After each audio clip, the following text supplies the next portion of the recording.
a sua pergunta. Aliás, o Walter, o Leandro é um jornalista que eu conheço muito de política. E ele acompanha muito, ele está muito presente sempre. Eu admiro muito aí o trabalho dele. A verdade é o seguinte: primeiro que esse processo todo está muito cedo. Nós estamos em abril, as convenções partidárias serão no final do mês de início de agosto, e as candidaturas vão nascer no dia 15 de agosto. Até o dia 15 de agosto não tem candidatura de nada. E nós estamos em abril ainda. Até a semana passada, até o dia 7, era o prazo para aqueles que fossem candidatos saírem dos seus cargos e tal. Então houve uma certa precipitação por parte dos outros pré-candidatos, porque um precisaria se firmar e ter a legenda do seu partido. O outro estava assumindo o governo e não era um nome conhecido, apesar de ser o vice-governador. Não é o meu caso. Quer dizer, o MDB determinou e definiu que terá uma candidatura no governo de São Paulo, inclusive como prioridade. Como você bem lembrou, né? Em 2014 eu fui candidato e tenho que agradecer muito ao eleitor de São Paulo. Eu tive quase 5 milhões de votos. Fui o mais votado pelo partido do Brasil inteiro. Mesmo o governador do Rio foi eleito com menos votos do que eu tive em São Paulo. E mais uma vez, em todas as pesquisas que eu vejo, em todas as regiões de São Paulo, meu nome, na maioria, lidera essas pesquisas. E eu tenho que agradecer mais uma vez essa lembrança do eleitor de São Paulo. Agora, nós estamos em abril. Temos este mês, temos maio, temos junho, temos julho. Aí vem as convenções, aí vem as candidaturas. É natural que os nossos adversários, não somos nós que falamos isso, nossos adversários gostariam demais e nós não existíssemos. Seria mais fácil para eles. Mas, na realidade, nós existimos. Nós estamos aí à disposição e, se estiver no nosso destino e por decisão do povo de São Paulo, vamos tentar transformar esse estado de São Paulo numa referência não só para o Brasil, mas para o mundo. Nós estávamos há pouco aqui falando que vivemos a 4ª Revolução Industrial. Nós estamos aí com a necessidade de fazer grandes transformações. Nós podemos fazer São Paulo o Vale do Silício brasileiro. Podemos estimular o trabalho, o emprego, o empreendedorismo, a indústria, o comércio, enfim, o emprego, a oportunidade para as pessoas, qualidade na educação, segurança para as pessoas, enfim. Eu creio que a minha vida já mostrou, e um gesto, um exemplo, vale por milhões de palavras. Já mostrou que não me falta coragem, preparo, e não sou de falar muito, sou de fazer bastante. Ao longo desses anos, presidindo as maiores entidades do mundo, mostrei isso. Então, nós somos, sim. Eu sou pré-candidato, porque a figura hoje é de pré-candidato, não existe candidato a nada. Muito bem. A governador. Agora, se os meus adversários, se eles não me criticam, mas eles me querem ao lado deles, se eles me querem como candidato ao Senado, que eu tenho todo o respeito ao Senado brasileiro, se eles me gostariam como vice, se eles me gostariam como candidato a presidente da República, muitos deles, Leandro, você sabe disso, falaram, não, você deveria sair para presidente da República. Eu tenho que agradecer a eles, isso é consideração que todos eles têm. Entende? Mas, na realidade, eu já mostrei em 2014, eu fui candidato a governador e, novamente, eu sou pré-candidato a governador. Gostaria muito de ficar no meu estado e fazer um belo trabalho no estado de São Paulo, que, por meio de São Paulo, não só a gente pode fazer aqui uma coisa muito diferente, mas ajudar o Brasil também, dando o exemplo. São Paulo pode dar um exemplo ao Brasil em todas as áreas. É isso que me estimula. Por essa razão, Leandro, eu sou pré-candidato a governador de São Paulo. Não sou senador, não sou presidente da República, mas só tenho a agradecer do meu nome ser lembrado em todas as posições. Então significa que todos reconhecem que eu estou preparado para qualquer área, né? Mesmo exemplo que tem a Não sou senador, não sou presidente da República. Paulo e para todo o Brasil. Ó, eu vou pedir até para a nossa produção dar um giro aqui com a câmera, vai ter algum probleminha também até de luzes, Felipe. Vamos mostrar aqui o nosso estúdio para os nossos convidados, por enquanto que eu vou apresentar também para vocês a nossa vice-presidente, a Elda Martinez, que ela também vai fazer uma pergunta para o nosso presidente, ela que é presidente do Núcleo de Ação Social da CISCS. Nós na CISCS nós dividimos vários grupos, vários núcleos, para ficar mais fácil o nosso trabalho com os nossos associados, né? Porque assim não tem o problema de quem é advogado participar do núcleo, participar com atividades que sejam dos médicos, para ficar mais fácil o nosso trabalho, e acabou dando muito certo. Todos os eventos que o núcleo de mulheres empreendedoras fazem na associação é importante, núcleo de ação social, de advogados, de imobiliárias, de contadores, ou seja, uma associação de 80 anos completa para vocês poderem desfrutar. Inclusive temos uma notícia especial para vocês, que no dia 6 de junho, a Associação Comercial de São Caetano vai trazer para São Caetano o professor Leandro Carnal. Vai ser lá no Paulo Machado de Carvalho. Ano passado nós trouxemos a Luísa Trajano, né, que foi um sucesso. Lembrar que precisa trocar o ingresso por 1 quilo de alimento não perecível, que é um trabalho do nosso núcleo de ação social, continua fazendo pela cidade. E a partir da próxima semana essas inscrições estarão abertas na sede da associação para você ir lá buscar seu ingresso. Vamos então passar a pergunta agora para a Elda Martinez, que é a nossa presidente do núcleo. Me permitir, quando é que comemora os 80? Qual o mês? Da associação? Da associação. 23 de fevereiro. Ah, então já foi no mês passado. Tá, então é o ano de comemorações dos 80 anos. Muito bom, parabéns. Temos bastante coisa ainda lá. Elda Martinez. Muito boa noite aos nossos ouvintes. Boa noite, Walter. Boa noite, presidente. É um prazer estar aqui com vocês. Presidente, eu gostaria de colocar para o senhor, como presidente do Núcleo de Mulheres Empreendedoras de São Caetano, nós sabemos que o empreendedorismo feminino tem tido alta relevância aqui, não só na nossa cidade, mas no nosso país e nos demais países também. Eu gostaria de lhe perguntar como o senhor vê o empreendedorismo feminino no cenário empresarial. Olha, eu vejo com excelentes olhos, como a senhora mesmo colocou. Cada vez mais a mulher ocupa cargos, ocupa espaços no meio empresarial, no meio da política. Isso é muito bom. A mulher brasileira é muito talentosa, é muito preparada e cada vez mais, com toda razão, ela quer ter a sua profissão, ela quer ser uma empresária. E eu tenho N exemplos. Você acabou de falar do nome aí, da Luísa Trajano, que esteve, da Luísa Trajano, enfim, que é minha amiga, aliás, temos uma parceria com ela, com o Magazine da Luísa, lá com o basquete de Franca, o SESI Franca Basquete, temos essa parceria, ela é conselheira da Fiesp, enfim.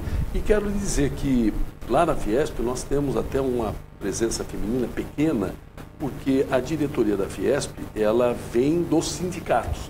Sim. E nos sindicatos industriais tem pouca presença feminina. Gostaria que fosse muito maior. Mas aonde foi a minha escolha, nós temos 4 diretorias executivas. Lá são 2 homens e 2 mulheres. Opa. Isso que dependeu da minha escolha e da minha nomeação. Agora, os presidentes dos sindicatos que são eleitos, a indústria automobilística elege um presidente. Se ele é homem, eu não posso mudar essa realidade. Precisaria até ter uma participação maior feminina também nessas entidades representativas da indústria, do comércio, enfim. E também na política. É muito importante a participação feminina na política. A mulher, ela se vira, né? Ela consegue ser dona de casa, mãe, trabalhar, fazer tudo. Isso.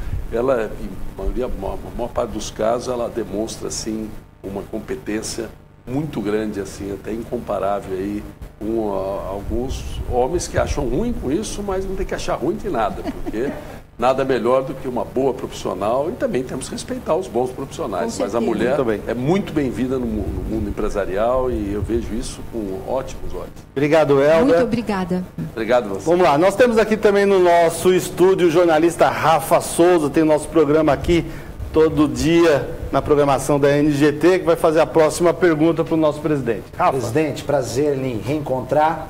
A minha pergunta é objetiva. Sem uma redução drástica na carga tributária, esse país corre o risco de dar certo? Você sabe, Rafa, que é necessário fazer muitas mudanças, né? Algumas foram feitas, algumas mudanças importantes. Eu diria assim que a modernização das leis trabalhistas, que não prejudicou nenhum trabalhador, pelo contrário. Imagine só, nós dizíamos que estamos lá, na época, Walter, da 4ª Revolução Industrial, e a legislação trabalhista proibia o trabalho em casa. Proibia a pessoa tirar 30 dias de férias em 3 vezes, obrigava de uma forma engessada a não ter flexibilidade, enfim. A exemplo da reforma trabalhista, a exemplo da regulamentação da terceirização ou do teto de gastos públicos, e muitas reformas, faltaram duas importantes. Uma delas é a reforma da Previdência. É inegável, não é verdade que haja nenhum prejuízo ao aposentado.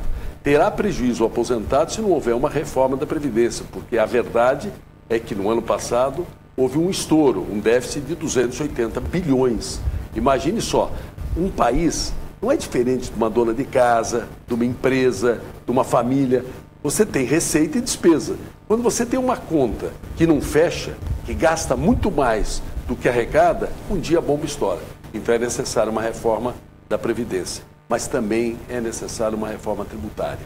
O Brasil tem muitos tributos. O Brasil é caro para cobrar, é caro para pagar, o prazo é curto. Muitas vezes, lá no tempo atrás, quando não tinha inflação, tinham tributos que tinham 120, 150 dias para serem recolhidos. E a mercadoria, as indústrias, o comércio, vendia também a 90, 120 dias de prazo. Aí veio a inflação, encurtou tudo. Todo mundo começou a vender à vista, 30 dias, 15 dias. O imposto encurtou de prazo também. Aí a inflação foi embora, de novo o comércio voltou a alongar seus prazos de venda, mas os impostos ficaram com prazo curto. Então, além de ser uma grande carga tributária, além de ter muito imposto, ainda as empresas financiam o Estado, porque pagam antes de receber dos seus clientes. Enfim, são 35% sobre o PIB de carga tributária, são 2 trilhões de reais por ano.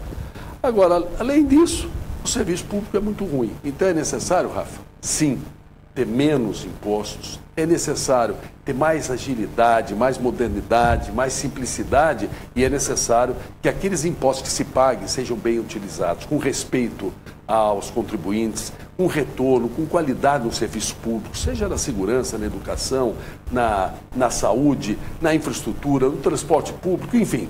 Então, na minha opinião, a reforma tributária é necessária e falta ela acontecer.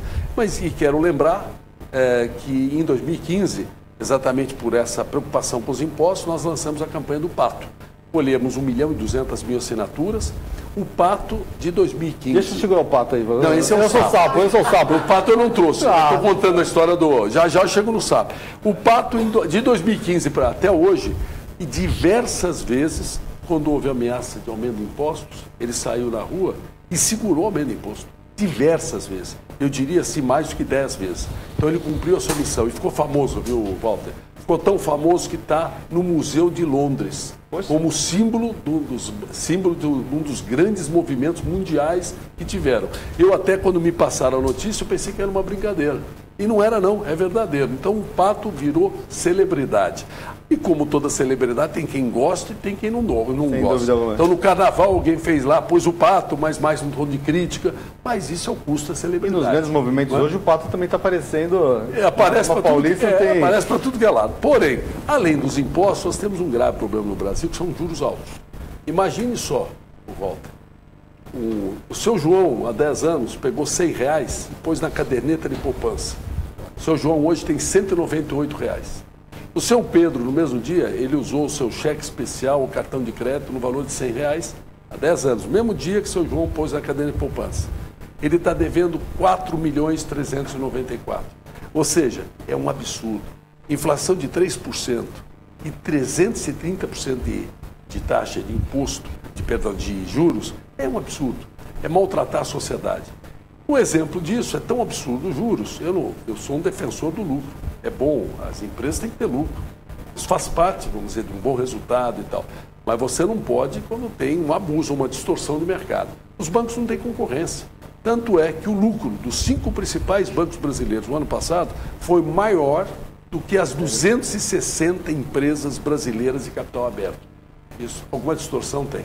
Então, nasceu o sapo. O sapo, chega de engolir sapo, ele nasceu poderoso, porque ele nasceu a questão de 3 semanas ou 4, e o Brasil inteiro está discutindo agora spread bancário e taxa de juros. Porque todos que estão nos acompanhando sabem, nós temos a taxa básica de juros, que é a Selic, e baixou bastante, era 14,25 há 2 anos, hoje está 6,5 com inflação de 3, ainda é alta, mas baixou bastante. Agora, a diferença entre a taxa que o banco paga para tomar o dinheiro e a taxa que ele empresta, esse adicional chama spread bancário. Isto é um absurdo. E é contra isso que o sapo nasceu, berrou, e hoje o Brasil fala de spread bancário. Algumas medidas até já foram tomadas e tudo isso, observem, nas 2 últimas ou 3 semanas, desde que o nosso sapo saiu aí, bravo em cima dos bancos. Aliás, todo domingo tem sapos de 5, 10 metros na porta dos principais bancos na Avenida Paulista. De forma muito respeitosa, as instituições financeiras são necessárias, são boas. Agora, pessoal, com calma, né? Também não é possível cobrar esses juros que cobram aqui. A mesma instituição financeira, o mesmo banco, a mesma linha de crédito, cobra aqui 10, 12 vezes mais do que, por exemplo, no Paraguai. Tem alguma coisa errada. No Paraguai a inflação é 4, aqui é 3. Bem, nós temos também aqui no nosso estúdio o professor, advogado, jornalista, empresário especialista no Código Consumidor, o Sérgio Tanuri, o doutor Sérgio Tanuri, inclusive, que cobriu, né, o Celso Russomano durante a seu período de eleição. Teve lá, precisa ver a capacidade para assumir o lugar do Celso Russomano na TV Record. É ele, Sérgio Tanuri. Primeiramente, boa noite, Walter Estevam. Boa noite, presidente Paulo Scaff. A minha pergunta é o seguinte: o senhor mesmo falou em revolução, o mundo está mudando e todas as sociedades estão chamando bons gestores para ocupar cargos públicos. A gente vê isso na Europa, nos Estados Unidos, aqui no Chile, o maior empresário chileno hoje é presidente.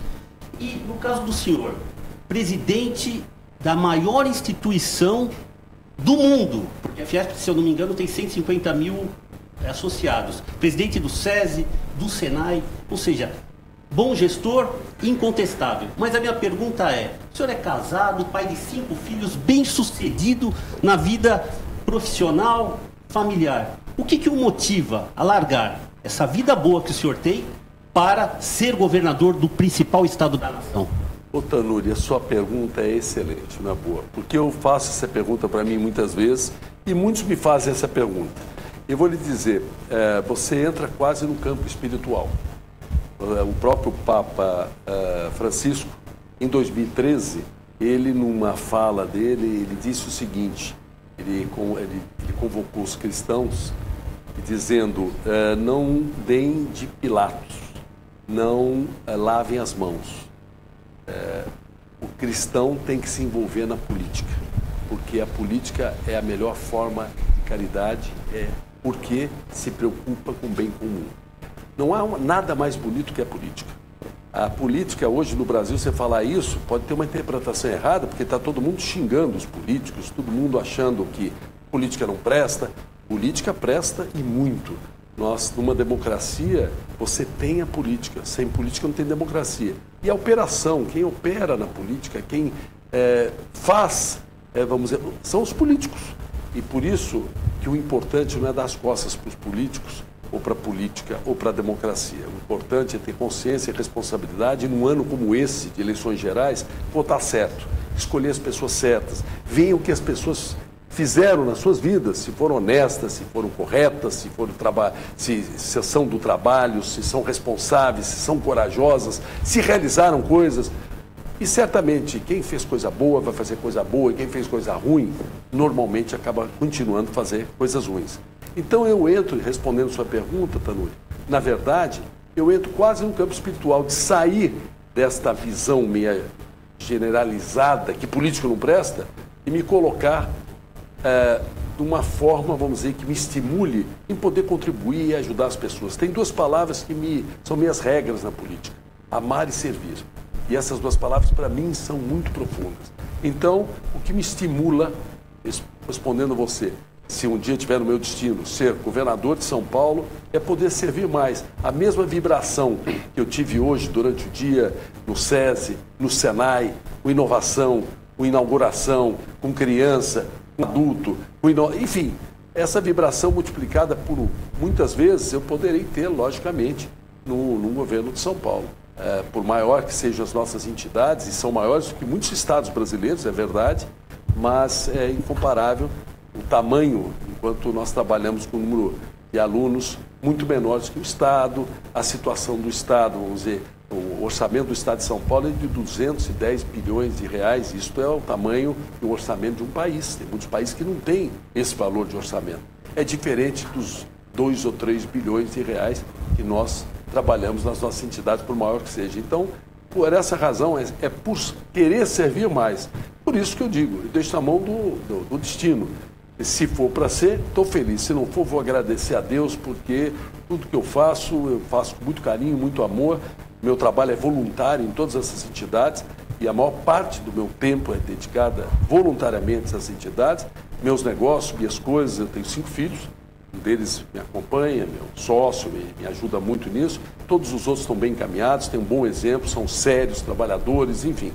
E é isso. Então, o que me anima é poder servir mais. Mas essa perguntinha, de vez em quando você se aborrece com alguma coisa que você se faz, fala, puxa, mas para que eu estou metendo nisso? Mas cada um, né, Tanuri, tem que ter uma missão nessa vida. E se de repente você pensa que isso pode ser sua missão, você vai ficar muito incomodado se você não enfrentar as dificuldades, deixando vaidades, caprichos e olhando aquilo que mais importa, e é poder contribuir. É um privilégio você poder fazer alguma coisa pelo próximo. Muito bem. Obrigado, Tanuri. Presidente, eu vejo assim, o nosso trabalho como empresário é uma dificuldade no dia a dia. Nós somos os verdadeiros artistas, né, que dança, samba, canta conforme está o ritmo do dia. Tem que se virar, porque não interessa. No dia do pagamento, tem que pagar os funcionários. No dia de pagar o imposto, tem que pagar os impostos. Todo dia a gente se vira para fazer isso aqui. Nós estamos aqui hoje, na grande maioria de empresários, sabem disso. O nosso lema é o seguinte: nós temos que criar empregos, temos que pagar impostos, logicamente temos o nosso lucro, é o nosso sistema, não poderia ser diferente. Qual a sua opinião? A taxa, o imposto único resolveria? O que é para nós empresários? Como que a gente podia sair dessa briga com o Estado sempre de ficar? Porque a gente trabalha, né, 5 meses para pagar imposto para o Estado, e o senhor vai estar na frente do Estado. Então, qual que é a sua posição nessa questão de como resolver esse problema do empresário brasileiro? Você sabe, Walter, quando você tem um país crescendo, se desenvolvendo, tem mercado, quando você tem um Estado fazendo de forma adequada, fazendo os serviços públicos adequadamente, porque nós temos um custo, não é esse imposto que você paga, que todos os empresários pagam, que todos nós pagamos. Você tem um custo, além desse, por exemplo, você paga, mas você não tem segurança. Então você tem segurança privada, é um custo maior ainda. Você paga, mas não tem saúde adequada, com qualidade, você tem que ter um plano particular. Você, na saúde, você paga, mas não tem escola para os seus filhos, você tem que ter uma escola particular. Então, a grande discussão, e por essa razão que o Pato é muito bravo contra o aumento de imposto, porque mesmo que no primeiro momento, devido às contas públicas serem, vamos dizer, houve uma gastança tremenda e não ser possível reduzir os impostos, mas pelo menos que não aumentem. Mas o problema, e o que nós precisamos fazer é diminuir o tamanho do Estado. O Estado não é para complicar a vida das pessoas. E hoje, o Estado não se preocupa com as pessoas, se preocupa com o Estado, com a sua própria sobrevivência. É alguma coisa pesada, enferrujada, desatualizada, lenta, muitas vezes corrupta, e que não está para servir as pessoas, está para se servir das pessoas. Então, há necessidade, desses momentos de grandes transformações que nós vivemos, de uma grande transformação no Estado. Tem que reduzir o Estado, tem que fazer com que o Estado tenha agilidade, tenha serviço, que você fique até tranquilo e satisfeito em estar pagando imposto, como em alguns países do mundo acontece, não é isso? Então, o que nós precisamos é isso, é melhorar o lado do Estado e, por outro lado, ter uma economia que permita que as coisas caminhem, não é?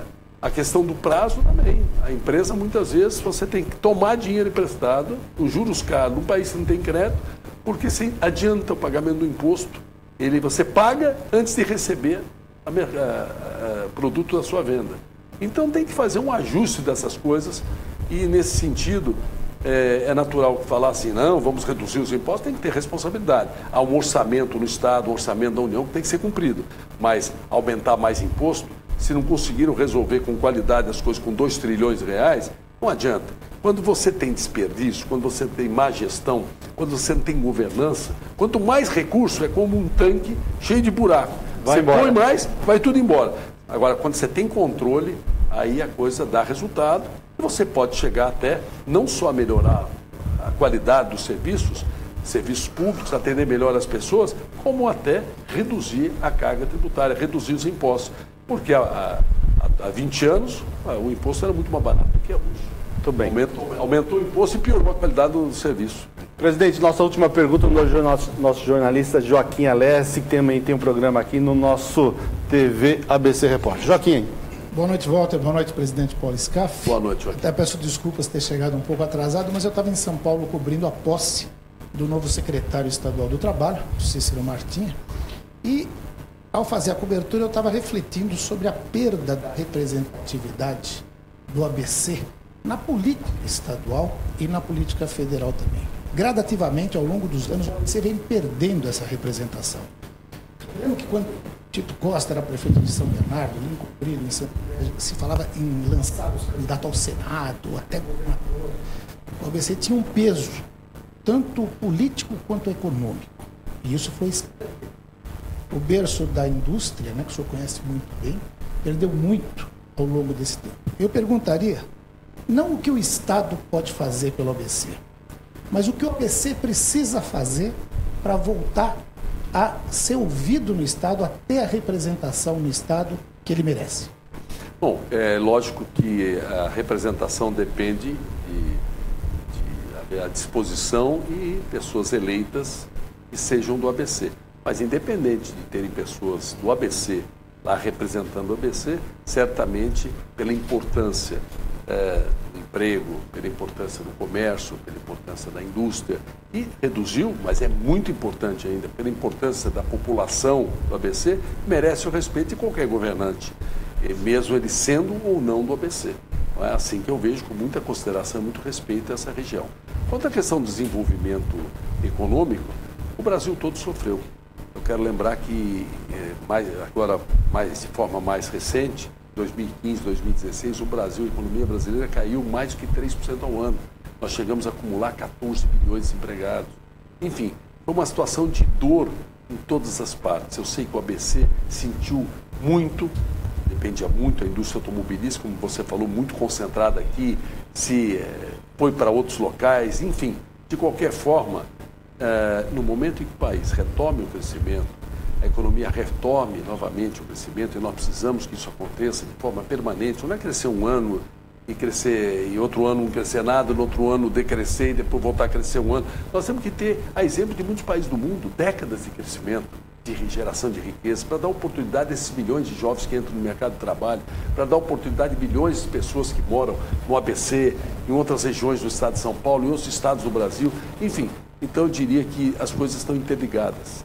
Na realidade, quando o Brasil vai bem, quando você tem um desenvolvimento da economia brasileira, da indústria brasileira, você vai ter o desenvolvimento também no ABC. O ABC, ele tem características muito boas, quer dizer, a proximidade com o mercado consumidor, a proximidade com o aeroporto, com infraestrutura, enfim. Então eu não teria a menor dúvida que já teve melhor do que está hoje na economia, mas o Brasil inteiro já esteve melhor do que está hoje e tem toda a possibilidade de recuperar.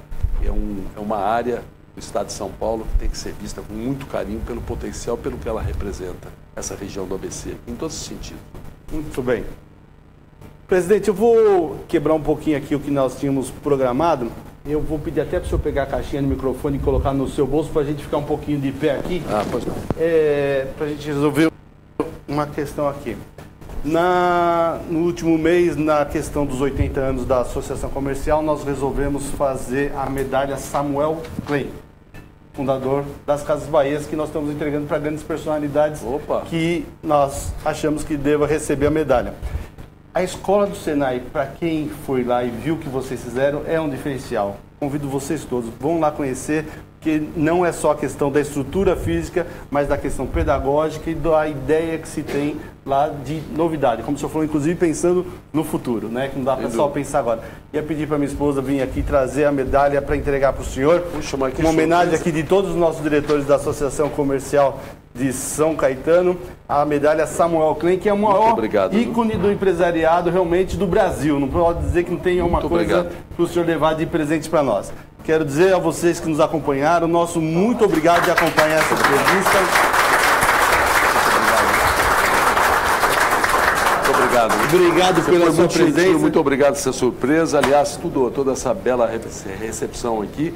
E parabéns aos 80 anos da Associação Comercial. Parabéns a você e a todos que compõem o dia a dia da Associação Comercial, não só aqui na instituição, mas parabéns nos seus negócios, na luta do dia a dia. São guerreiras e guerreiros aí que geram empregos, impostos, desenvolvimento, enfim, atendem as pessoas, ao consumo. Então, parabéns a vocês e contem comigo. E parabéns à nossa primeira dama aqui da Associação Comercial. Em nome dela, eu cumprimento todas as mulheres. Muito bem. Obrigado para vocês que conosco todo dia aqui na NGT. Até mais.